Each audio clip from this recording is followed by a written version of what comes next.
Well, good afternoon, everyone. My name's Kristen Ace. I'm the Director of New Business and Membership at the ARF. Welcome to today's Insight Studio. Professionals are people too, uncovering the role of emotion, subjectivity, and non-rational thinking in professional and B2B decision-making. I'd like to first take this opportunity to thank our sponsor, Hawk Partners. I also wanted to let you know we're recording this broadcast and we'll be sending out a link in the following few days with a link to this recording. Please place your questions in the Q&A box and we will address them during our panel discussion.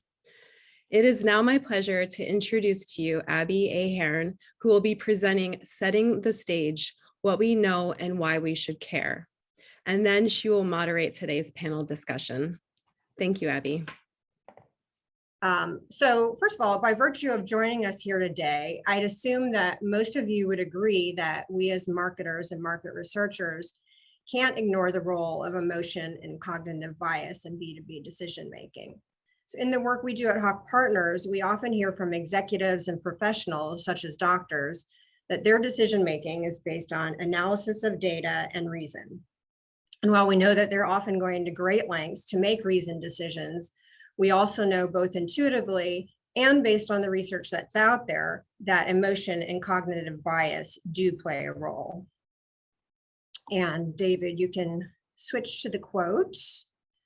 Okay, so the quote here from Forrester speaks to one piece of research that showed a link between how executives feel about a brand and their behavior towards that brand. We're hoping in the next hour, our panelists can shed some more light on how emotion and bias play a role and how to address some of the factors that complicate our ability to address these influences in the B2B world. And I should add business to professional world as well. So we recognize that this is an expansive topic. So our hope here today is that we can provide some food for thought and hopefully start a conversation. David, we can go to the next slide. To further ground our discussion, we wanted to highlight a few of the complicating factors in ensuring that B2B decision makers are able to connect to brands at an emotional level, and likewise for brands to connect with decision makers as humans. So these include marketing models that are no longer linear. Gone are the days of marketing simply qualifying leads that then get handed over to sales. The proliferation of channels and the challenge of making a human connection when touch points can happen anywhere, everywhere, and at any time during the customer journey. And finally, there's a challenge of making marketing communications or the customer experience relevant and personal when you don't have that personal interaction and ability to intuit individual needs. You could argue that with advancements in AI and ML that may change, but that's a topic for another time. Okay, slide 4. Thank you, David. So as many of you on this call likely know, the volumes of work that have been published on emotion and cognitive bias have focused on the individual. And much of it does apply in the B2B world, but we can't simply stop there because the nature of B2B decision-making isn't always individual. Some of the complicating factors below, which will be discussed further, include multiple stakeholders with different levels of influence. There are politics inherent in groups. So for example, you may have a power imbalance such that employees may have a tendency to confirm the boss's bias, or on the flip side, be reluctant to argue against them. Then because of the higher stakes and greater risks to businesses and individual careers, many businesses, or if you think about law or medicine, it might be the licensing bodies, have extensive processes or guidelines in place to try to make purely rational decisions. And then finally, given the longer purchase cycles and customer journeys, some of those in the moment emotions or cognitive biases may play less of a role and may also evolve over time. David, we can go on to slide 5. Okay, so we also want to touch on some of the well-researched biases that we think do play a greater role in B2B decision-making. First, we know that positive emotions or positivity, whether we're talking about an individual's overall outlook or simply a mood on a given day, is linked with a greater tendency to focus on benefits and less on risks or downsides. In contrast, negativity is associated with a greater tendency to pick a decision apart or focus on the risks. So when you're marketing to multiple stakeholders, it's important to recognize that you might need to appeal to both sides, those likely to buy into what you're communicating and those who are likely to pick it apart. So one of the ways at Hawk Partners that we help clients address this is through something called a create debate approach, during which we'll convene a mix of decision makers, some of who are advocates, some of who are skeptics, and anywhere in between, to basically defend and debate ideas, whether it be a product concept, a positioning, or even a sales pitch. So on one side, we might have a group tasked with selling an idea based on its benefits. On the other side, we might have a group tasked with picking the idea apart or presenting an opposing or competing idea. In the end, and after much back and forth, the goal is to come up with an idea that can speak to those with a more positive bias, as well as those who need more specifics that will address their potential objections. So then at the bottom here, we have overconfidence. This could be considered a cousin of positivity or maybe of confirmation bias, which we're going to get to in a second. This is seen a lot in the realm of finance and entrepreneurism. At least it's been studied there a lot by, I believe, Daniel Kahneman, who's shown that overconfidence may play a role in poor investment decisions because decision makers are often relying too much on intuition and subjectivity. A great example here, which is probably well known to a lot of you on the call, is the number of high-profile investors and leaders who rushed into investing in Theranos without having done their due diligence. We can go to slide 6. Okay, finally, we want to point out a few of the many biases and heuristics that we would argue take on more prominence in business decision making. The first, and these are just a few of many, but we wanted to select a few. The first is confirmation bias, which I just mentioned, wherein a decision maker may have a tendency to listen only to the data that support what they want to hear. So again, in Theranos, investors may have been more interested in all of the reasons Elizabeth Holmes' blood test was revolutionary, and less in the reasons it might not be feasible at present. And I don't mean to be bashing the Theranos investors because they're all incredibly smart and accomplished people. I think it just points out the fact that we all suffer from confirmation bias at times. So next we have the availability heuristic, in which people rely more heavily on information that comes to mind quickly and easily. Hence the billions and billions of dollars spent on making advertising memorable and ensuring reach and frequency, and probably the reason we all have our jobs and are here today. And this is also a great example of one bias that applies across the B2B and B2C worlds. We also have the halo effect. So there's the old adage that nobody ever got fired for hiring IBM or maybe McKinsey. So this idea underscores the importance of trust and ensuring that a brand is tied to the many, many touch points possible today. And then finally, we have system 2 depletion. This is the tendency for decision makers to fall back on the default, easier system 1 thinking. For anybody on the call who's unfamiliar with the term, system 1 thinking is characterized by quick, emotional, intuitive, or non-rational decision making, as opposed to the more slow, rational, and analytical system 2 thinking. So we, as an example, we at Hawk Partners see the relevance of this in marketing to healthcare providers all the time, because they're trained to look at data and to make objective decisions about drugs, and they make every effort to do so. But ultimately, you know, these are busy people with big jobs, and system 2 can only go so far, especially when the data aren't showing much of a difference between two products. So it becomes incumbent upon the marketers to tell a story with the data that makes it easier for providers to make quick decisions. So for example, product X will lead to better quality of life because it has X% fewer side effects.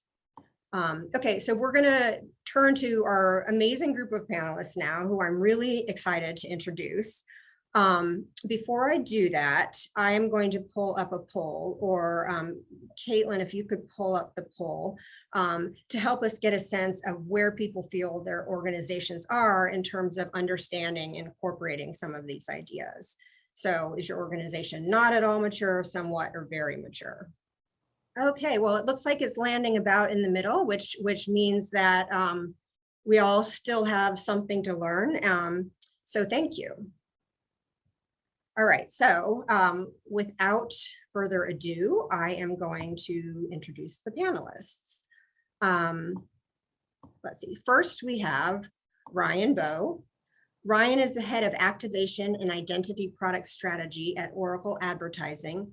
In his role, Ryan is responsible for consulting with senior product leaders, identifying cross-product development opportunities, and extrapolating advertising and customer experience technology industry trends. Welcome, Ryan.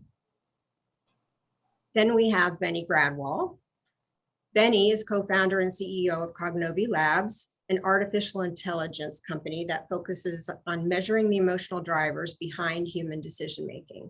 Featured in Inc., Forbes, and the Financial Times, Benny is frequently invited to speak on topics at the intersection of AI and behavioral psychology, the role of emotions in human decision-making. Welcome, Benny. And then we have Latif Abro. Latif is Vice President of Connection Strategy at the global marketing agency Digitas. He takes a multidisciplinary approach to studying, writing about culture, communications, and commerce. Latif's career has predominantly involved leading marketing and go-to-market strategy for B2B companies in the technology sector. Welcome, Latif. Okay, so I'd love to dive in a little bit into the specific emotions and biases seen in the business and professional world. And we'll start with you, Benny. What do you see as the key differences between understanding and measuring emotion and bias in the consumer versus professional world? Yeah, thank you, Abby. Great question and great introduction into the topic of emotions in B2B. David, if you don't mind, I'll have a couple of slides to support the narrative and the explanation. Perfect. Well, we all know the standard narrative that B2C is highly emotional, B2B is very rational because it's complex, it's high expense, high commitment, the impact on the company performance is huge, there are multiple influences, and that's absolutely right. There is a very important component on the rational side in the decision-making for B2B. However, there is a parallel emotional dimension, which we cannot overlook, and it's precisely the complexity, the high cost, the high impact, which make that emotional layer hyper emotional, or what I call emotions on steroids. Now let's look at the next slide to make the point. So we as humans, we are not as rational as we think we are. In fact, 90% of decisions we make are made by the subconscious mind based on emotions. And Abby talked about system 1 and system 2. So system 1 makes 90% of the decisions, the rational mind, system 2, really very few decisions. And so when you think about an organization and you look at the point of contact, that lady in the middle, she herself has an emotional response and makes those decisions emotionally. And if that would be just a B2C, that would be probably all there is. She would interact with a company, buy something on Amazon or go into a shop, and probably will be in her own emotional bubble. That's not the case anymore in a corporate setting, because now you are interacting with your team, you're interacting with your boss, you're interacting with your peers. All of them have their own emotions. You need to understand them, you need to manage them. And not only do you have to look at their primary emotions, there are secondary emotions, which are essentially emotions triggered by other emotions. So let's say you sit down with your leadership and team in the morning, and you come back in the afternoon and you think, yeah, you were too harsh, you were too angry. Well, now you have a response, an emotional response to that. So there are higher emotional touch points. Therefore, the volume of emotion in a B2B setting, as well as the intensity, are much more heightened. And that creates a hyper emotional environment. And that's why also leaders who are navigating within a corporation, who are successful, 9 out of 10 have a very high EQ and emotional intelligence to navigate that, which means that if you come from the outside to try to sell something, you need to measure that minefield of emotions within an organization to be able to actually close the deal.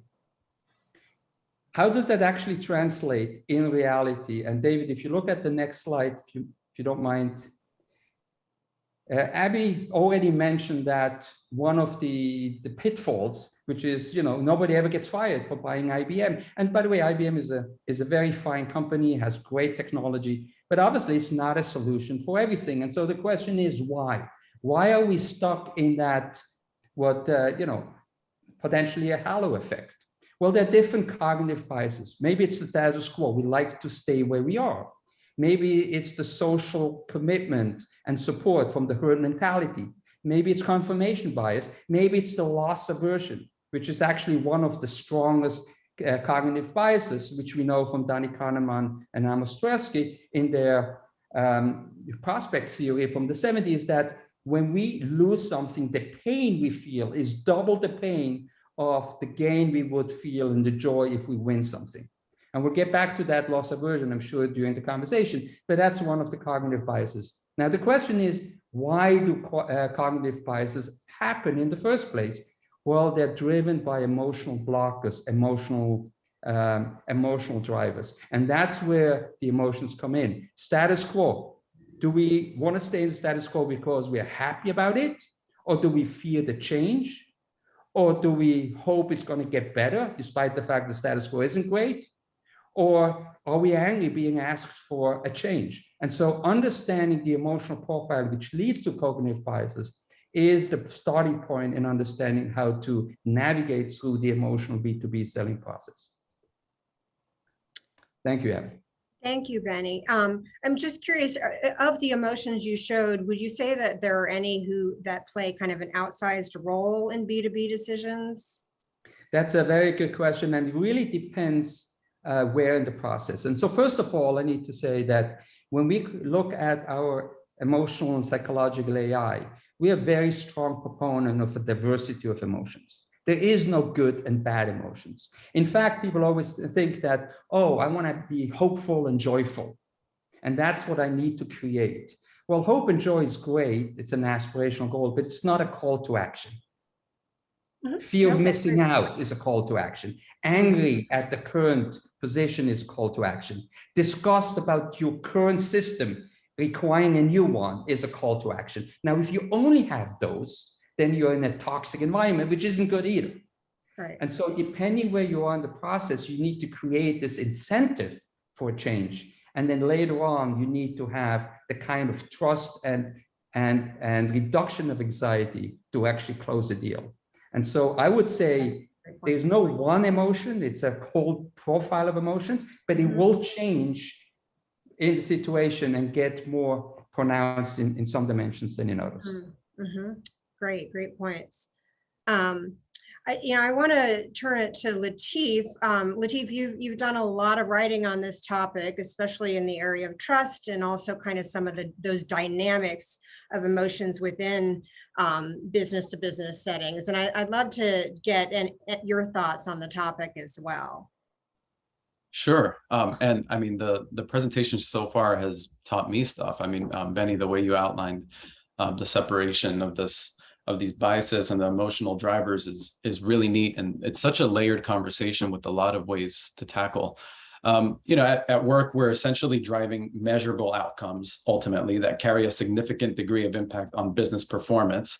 And that business performance kind of weighs on us as well and forces us into those emotional corners, because it's also, the way the business performs based on our decisions is also an evaluation of our own performance. But we also need to compare apples to apples when we're comparing consumers to businesses. We're not comparing the acquisition of a new multi-million-dollar cloud provider to buying a pack of gum or maybe even a car. We serve our investigation better by comparing B2B business decisions to more high-stakes consumer purchase decisions, like a 20-year mortgage with kids on the horizon, or selecting a neurosurgeon to carry out a surgery on our brains. We'd rather go with raw numbers than going with our gut and choosing that surgeon, or figuring out where to buy that house. And they're the similar constructs that we face at work. I think when we consider the role that emotions play to offset our major decision-making flaws as humans, which are information asymmetries, the availability of information, and then our cognitive biases are the two big decision-making flaws that I see in general. We consider that, when we look at trust, if we were all computers or Vulcans, we wouldn't really need trust. You just need logical statements and indisputable proof that those statements are accurate. And then we go and run a computational model to plot the expected utility and risk over time. But alas, we can't do that as humans. And this is where trust comes in. And we also have trust, not just in the organization we're buying from, but we have trust in our own buying committees. We expect them to spread that computational load. We have trust in our peer groups to understand how other people in our similar positions are facing similar challenges and have resolved a similar problem. And that's where that IBM example comes in, because you look at peer groups, and then you trust in third parties like analysts to separate the wheat from the chaff. So trust plays a role. And when you're looking at B2B marketing, if I'm a B2B marketer, I want to build my brand to a point where it's establishing that trust with those people, those platforms we trust, not just media, which is usually where we turn to. We usually turn to media to blast our communications out and impact that higher funnel awareness message. But media is also the most nuanced of these trust building platforms. It's fickle because we know that it can be gamed as humans, but there's still something to be said for the mental availability of a brand that pops up in the feed a lot and is also coming through with a distinct message over time that helps us to establish that credibility over time, which converts into overall trust in the market. I'm curious, you mentioned information asymmetry, and I'd be curious, given kind of the rise of the digital channels, and it seems that there's a lot more information available now than there has been in the past. I mean, would you say, and anybody can comment on this really, would you say that that adage about IBM or McKinsey is any less true today than it has been in the past? I'll just say one quick thing, then get out of the way, because I think that the information asymmetry concept comes from this idea that you have a non-rational consumer buyer, that humans are irrational and the corporation is actually more rational because it's got this computational capability that spans tens of thousands of people in some cases, whereas people are a party of one. Well, the internet obviously has made this, I mean, you can call it the democratization of information if you like, but it's made the spreading of information, ideas, ideals, a lot faster and a lot more prevalent. So it makes it easier to balance out that information asymmetry, and companies can't rely on that asymmetry anymore as a factor that's going to help them trump the competition. Yeah, complicating things for marketers further. Okay, so Ryan, I want to turn to you for a minute. Thinking of Oracle's experiences in marketing to B2B decision makers, or even helping your clients do so, what are some of the emotions or cognitive biases that present the biggest barriers, or conversely, the biggest opportunities in your world? Yeah, this is a great question, Abigail, and I think Benny and Latif have done a really and you have done a really great job kind of extrapolating the landscape. I wouldn't say that there's one particular cognitive bias. I think that nobody is clairvoyant over here at Oracle, but we have been paying attention to what are the signals, what indicates that somebody has confirmation bias versus a halo effect. What are the indicators that somebody does trust a brand or does not trust a brand? And we've been building a technology suite around that, so that you can really, as a brand and as a B2B seller, have a comprehensive approach to your buyers. You know, it's not just one buyer that you're trying to please. It's usually a committee of people, and we all know that, you know, selling to committees can be really, really challenging. And so being able to capture different committee members, whoever those committee, you know, whether it's the C-suite or a procurement committee, being able to speak to everybody's individual, you know, their experience, their background, what they are open to, how do they consume information. We've been building a MarTech suite around that for years now, where, you know, you're not spending a lot of time and money, energy, effort on what does the email need to look like, but more you're spending your energy, effort, money on who are the right people to send this email to, how am I going to capture them, and then beyond that, what are other ways to capture this type of persona?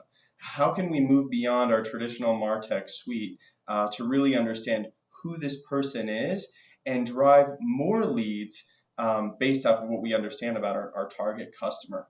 But but it's not easy because of those different cognitive biases. And we are able to use kind of the numbers that, like Latif was talking about, kind of crunching numbers. What is the data telling us, to tweak the methodology in real time. So it's not humans that are actually making that decision making. It's the technology that's helping expedite that. Yeah. So we're getting closer to that. Okay. Okay. So, and just as a follow-up question to that, how do you account for the dynamics between people? So you're able to get those personas. Is there, and maybe there's not, but is there a way to know that, okay, as Benny mentioned, the leader may have a high EQ and maybe they have more influence. Is there a way to capture not just the biases of the individuals, but how they interact with each other?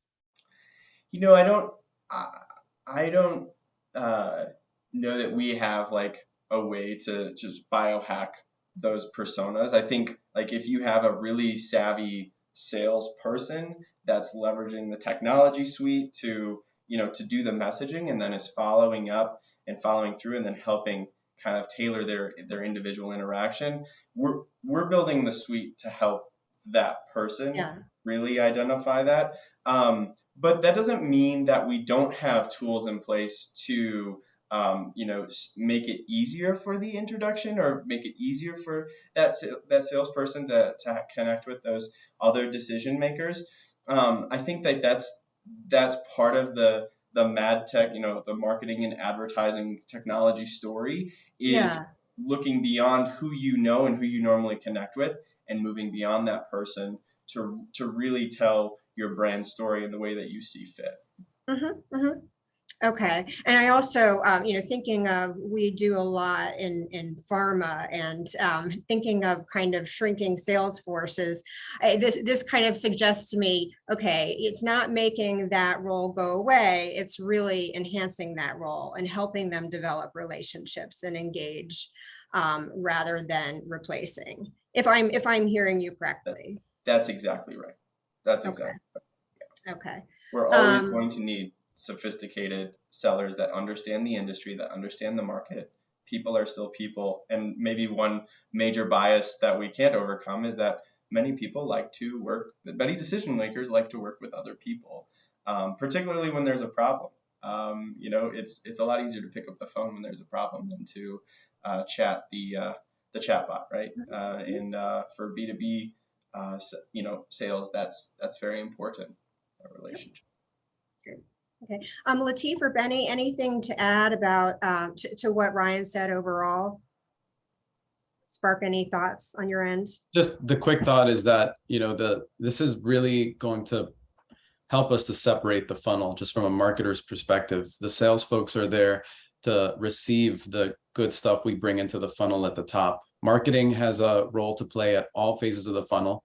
And so do salespeople, just by building the brand out in the street, meeting people, shaking hands, and maybe attending conferences like this. But at the same time, the role of emotion has a lot bigger of a bearing on the upper funnel. And I think that the biases, they tend to overlap a lot because they form a collective heuristic model. So it's hard to kind of pick one bias. But at the risk of sounding reductive, I feel like on our side, on the marketing and advertising side, that anchoring is one of our biggest challenges, because our businesses are held to the standards set by other companies and by customer expectations. So the bold marketing leaders on the B2B side, they know this, and they deliberately try to set a new anchor sometimes by confronting buyers with surprising facts or uncomfortable truths that get them to doubt what they already know. It's a really tough game to play, and it's very much focused on the long game.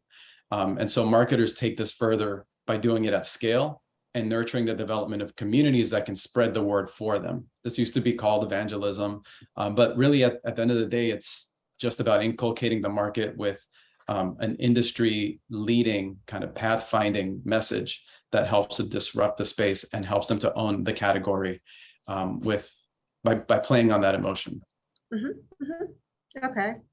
And it makes me reflect on something Benny said earlier about leveraging, and I don't want to say leveraging because that sounds somehow unethical, but, looking at the emotions that make people uncomfortable, like loss aversion, and then Benny said it much more eloquently, but then focusing on solving for that problem. And that seems to go along with what you're saying, that there's a role for both. Okay, Yes. well, let's Sorry. see. We do have a question that came in that I would love to get your thoughts on. So it's coming from an anonymous attendee. It says that regarding the list of cognitive biases, it seems that all are not equal, and specifically loss aversion has a significantly higher impact than others. Does anything beat loss aversion, and in what setting? Yeah, And is there any publication available data on it? First of all, it's situational. There are times when one cognitive bias is important versus others. There's one which I believe more often is true than others, which is highly related to the loss aversion, which is regret avoidance. Right. So we as human beings, we don't even know about it, but day in, day out, we're working very hard in our personal and professional lives, never to be in a situation where we're going to say we should have, could have, would have. Mm-hmm. And that regret avoidance really shapes a lot of our subconscious decision making. And that then shows up very often as presumably a loss avoidance. Sometimes we call it irrational. At the end of the day, nothing is irrational. It may not be rational, but it's subconscious. Mm-hmm. But there are times when I wouldn't focus on loss aversion or regret avoidance, but you have to get a different, and again, I'm not usually not thinking at the level of cognitive biases. I'm thinking about in terms of the emotional drivers, that there are emotional drivers which have to have the creation of an incentive more than the reduction of the risk, especially early in a sales process. So if you think about very simplistically, the two parts of the sales process, the beginning of the end. And I'm sure you guys, all of us who have sold into corporations know that sometimes we come in, there's a great first meeting, a great second meeting, we get a champion, we make demos, we have a proposal, we think we're close to the closing line, and then they come back and say, thanks, but no thanks. Mm-hmm. And we always say, oh my gosh, they don't get it. That's irrational. It's not irrational. They get it.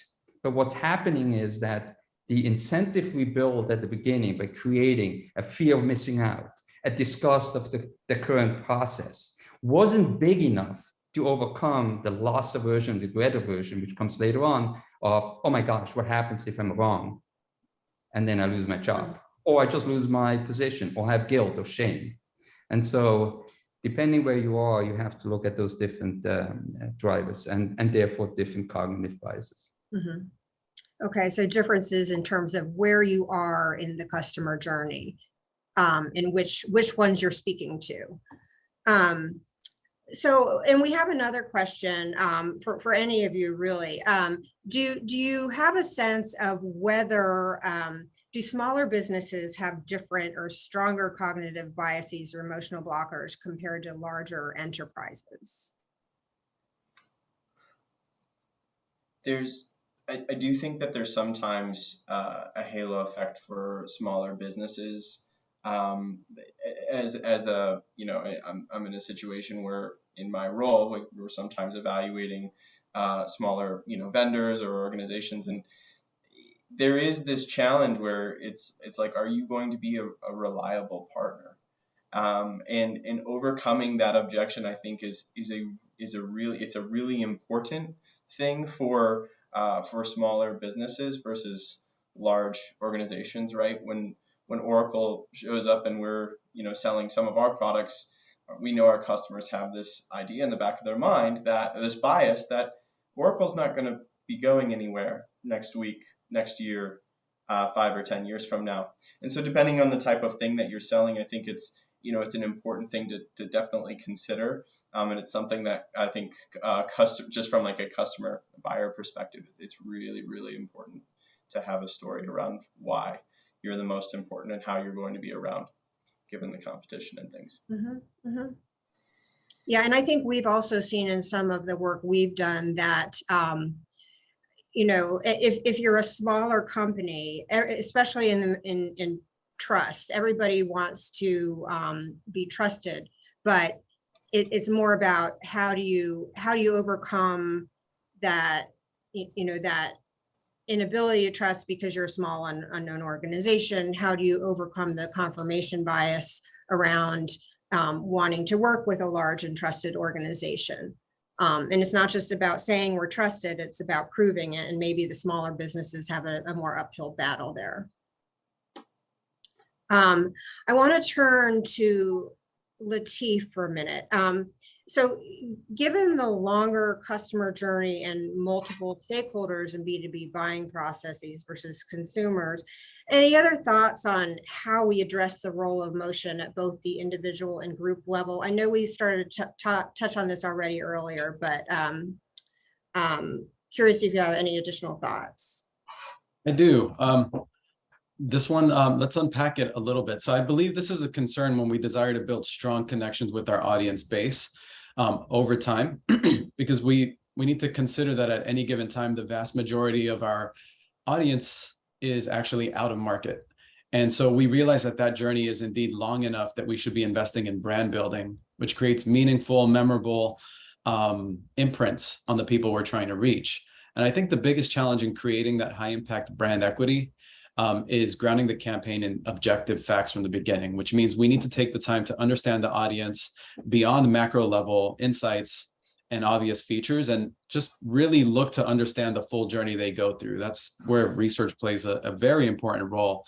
Kind of get in their shoes a bit and try to understand that. And so the key there lies in targeting. Is who are we targeting? Why are we targeting them? Where are they? And the higher dollar value of the transaction, the more people are definitely going to be involved in the buying committee. So this is where we can get clever with messaging and with our channels, because corporations, they might assign a specific person to be responsible and accountable for certain decisions, but in a properly organized team structure, decision-making is actually decentralized in a sense that each team member has a different set of information. And as such, they've got something different to contribute to the evaluation process. And that's the essence of this idea, this team theory. The polymath Herbert Simon back in the 50s. The 50s were a heyday for decision-making, kind of getting stuff started in decision-making. And then it obviously has sprouted from there in different directions. And that's because people weren't really studying decision-making when it comes to commercial transactions as much. But when Herbert Simon was looking into it, he said that humans operate under something called bounded rationality. He says that we satisfice, which is another term he created that combines satisfactory and sufficient, and we don't maximize as individuals. So that's where the committee comes in, because there's often more than 4 people involved in a B2B purchase decision. We set ourselves up for success when we can meet the needs of the people in the buying committee. And we do this best by balancing emotional and logical decision-making factors in our comms. So on the emotional side, I find that it's a really good kind of grounding or anchor for our creative teams is to think of it from an empathetic perspective. How can we convey that we understand what the buyer is going through our communications? And then on the other side of the equation, it's the logical piece where we're helping them to build this fact-based business case that helps them to de-risk the purchase decision. And that we do that by delivering irrefutable value. It's the quickest way to build that consensus across the buying committee. And it's Amazon Web Services is a good example. They have an entire team called the Cloud Economics team, whose objective is to build out business value estimates of switching to the cloud or migrating to the cloud or doing something in the cloud. They can then take these calculations and estimates and projections back to their decision-making committee and balance whatever they thought about the competitors, Azure, Google, AWS, whoever else is in that pot. Mm-hmm. Great. Okay. Anything to add on that, Benny or Ryan? Well, Ryan, I want to turn to you. And I'd love if you could expand a little bit on the role of data and maybe some of the challenges in integrating data across the customer life cycle. and how you see some of the roles of different emotions and biases evolving. For sure, for sure. So I think there's B2B organizations looking to understand their customers. I think journey mapping is a very important part of understanding the customer, why they converted, all of those things. But when we think about our journey and what the customer is doing, what steps they're doing, a lot of those touch points have to do with how that customer ended up with us, right? When did we start talking to them? Was it via email? Did they go on our website from somewhere else? Did we see where they came from? What were they texting a sales rep?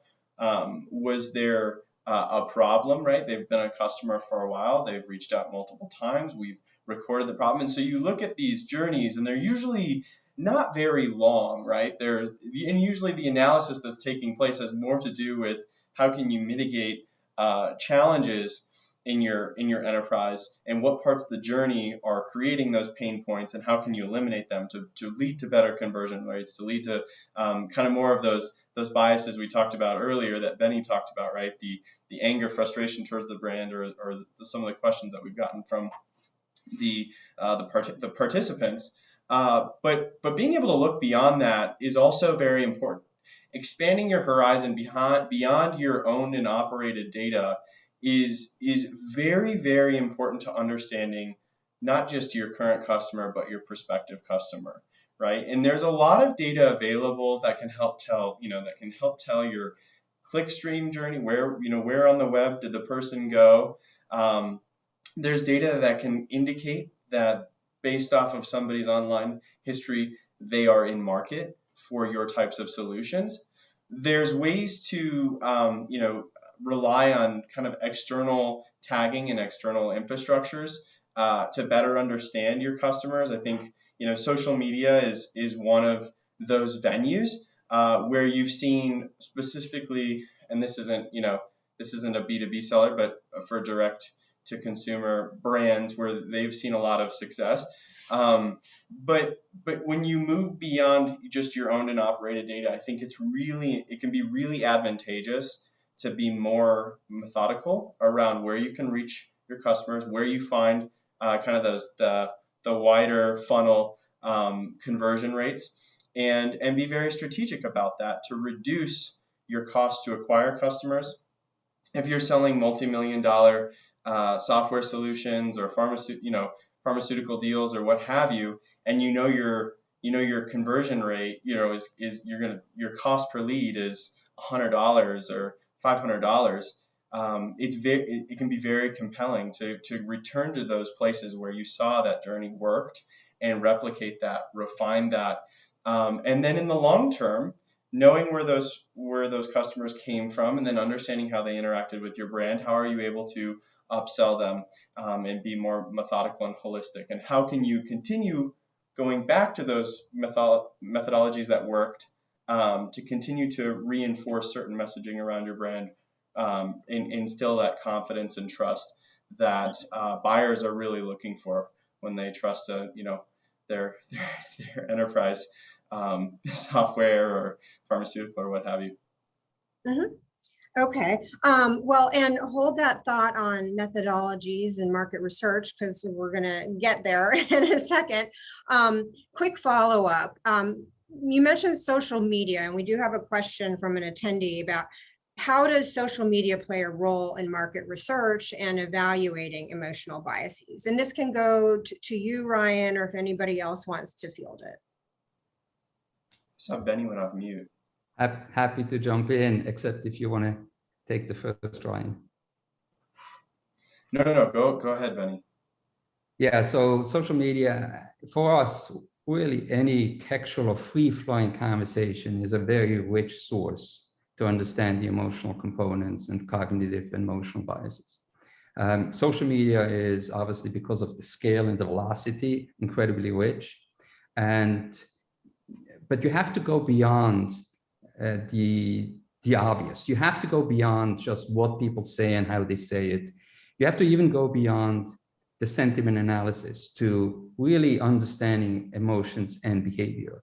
And And it's pretty interesting what you find. And I'll give you an example. It's not from the B2B, but it's from the B2C world. But it applies similarly to the B2P or the B2B world. And I don't want to step on anyone's toes, but I want to mention quickly Peloton. So we had a client who came to us, not Peloton itself, but an investment client asked if you can do an analysis around Peloton about a year and a half ago. And Peloton did phenomenally well during COVID because everyone was working from home, buying a stationary bike. And so both the revenues and the stock went through the roof. And as we got into 2021 and the vaccine came out, obviously the question was, the gyms are going to open up, people are going to go back to the gym, what's going to happen with their sales? And so Peloton did research. And when we looked at their website, it was very obvious that the research led them to think about the memberships in the gyms as the biggest competitors, and therefore everything was around price. Now, if I ask you all, how expensive is a Peloton or how expensive is that software? Yeah, everyone will say it is expensive. And when you looked at social media, the amount of conversation was through the roof around price. But here's the issue. Nobody emotionally cared.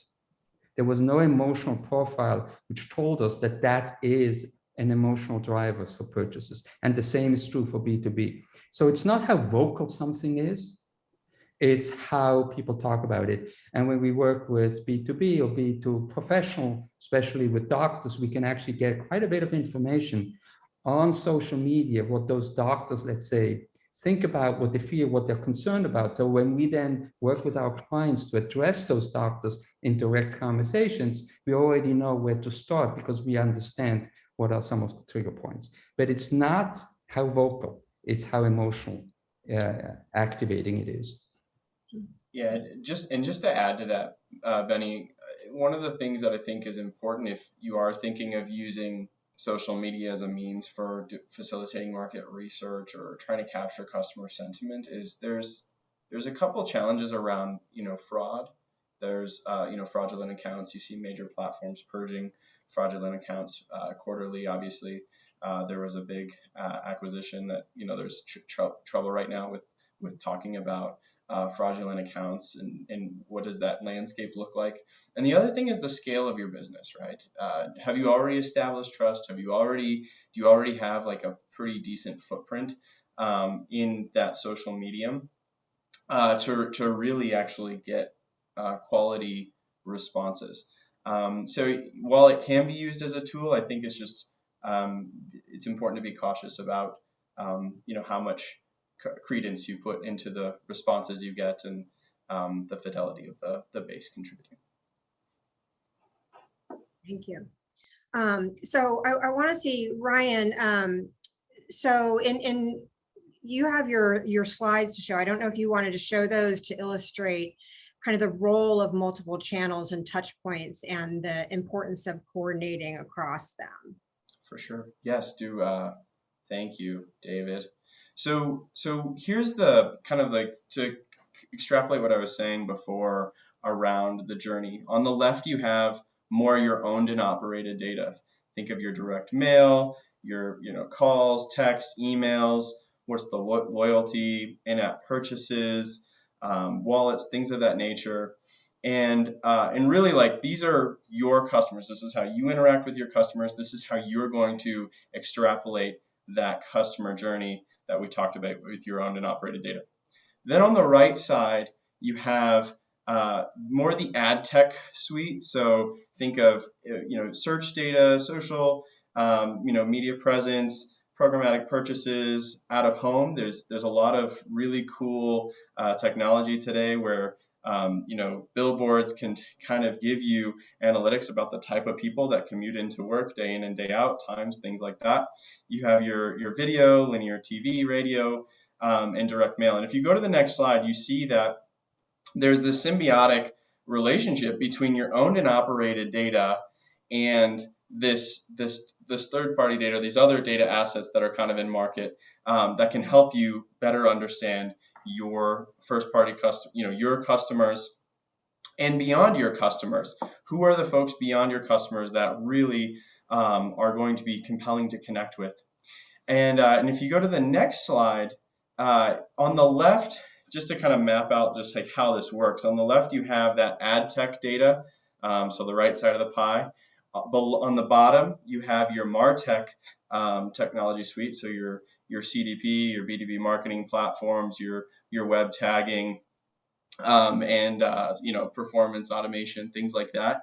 In the middle, you have the technology suite, which we call identity, and that's what's going to enable you to merge the ad tech data suite with your owned and operated data, and start decisioning off of who your prospect customers are, why they're great, the econometrics, and being able to model off those econometrics to find people like the people that demonstrated brand loyalty, and then being able to send that data downstream to your social platforms or commerce streaming platforms, things of that nature, so that you can connect with with your audience, but also be able to connect with that audience that you've modeled off of, right, to better understand them. And there's both the identified approach, but then there's also this kind of more, it's newer, but the de-identified approach would be to go from your known audience and the content that they consumed on the open web, and based off that content that they've consumed, creating contextual segments so that you can capture and message in that content that you observed that your customers were more efficacious to act, or to learn something, or to click a button, whatever your metrics are. And so having this connected suite and using this connected suite to really have more efficient operations is very, very important. And is something that at Oracle, we are doubling down on every day. How can we make the MadTech suite easier? How can we make it better? And in doing so, helping overcome the biases, or in some instances, reinforce biases that are positive for your brand identity. Mm-hmm. Where would you, and this could be for anyone, where would you say the role of primary research fits in? Especially in terms of integrating with the data available, given that we have a lot of people on the call and that's their major role. I can take that one. So there is this concept of zero-party data or first-party panel data, and I think for B2B brands, this has been more used from a B2C perspective, but it is important to rely on what you've seen and what you've observed as working methodologies, and who those customers are, why they work, to getting back to that customer journey map. But that's you're going to be able to maybe infer certain biases based off of that. I'm not sure if Benny and Latif are familiar with any other kind of technologies or assets that they leverage in their ecosystems. Yeah, please, Benny, go ahead. Yeah, so there are a lot of tools out there, and our customers, everyone's customers, already have a lot of the data, whether it's from surveys or research and focus groups, interviews.